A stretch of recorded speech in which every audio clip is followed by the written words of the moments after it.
મહીસાગર જિલ્લામાં ખાતરની તંગીથી ખેડૂતોને રઝળપાટ થવાનો વારો આવ્યો। લુણાવાડામાં યુરિયા ખાતર લેવા માટે ખેડૂતોની પડાપડી છે। આ દ્રશ્યો જુઓ। યુરિયા ખાતરની ગાડી આવતા પ્રધાનમંત્રી કિસાન સમૃદ્ધિ કેન્દ્ર પર વહેલી સવારથી જ ખેડૂતોએ લાંબી કતારો લગાવી। રવિ સિઝનમાં ઘઉં, મકાઈ, ચણા સહિતના વાવેતર બાદ ખાતરની કૃત્રિમ અછતને કારણે મુશ્કેલી વધી છે। મહીસાગર જિલ્લામાં સમૃદ્ધ કરદાતા ખેડૂતોએ પ્રધાનમંત્રી કિસાન સન્માન નિધિ યોજનાના વાર્ષિક 6000 રૂપિયા પણ ન છોડતા સરકાર એક્શન મોડમાં આવી છે। આવા સદ્ધર ખેડૂતો પાસેથી રિકવરી શરૂ કરવામાં આવી।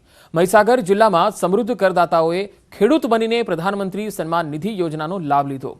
આ સમગ્ર ભેદ ખુલતા સરકાર એક્શન મોડમાં આવી।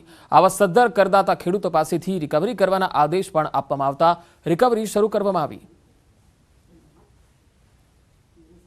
મહીસાગર જિલ્લાના અંદર 2747 જેટલા ઇન્કમટેક્સ પેઈના લાભાર્થીઓ છે અને પેન્શનર 1613 જેટલા લાભાર્થીઓ છે અને એમને જે રકમ મળેલી છે ટૂંકમાં એ તમામ રકમ રિકવર કરવામાં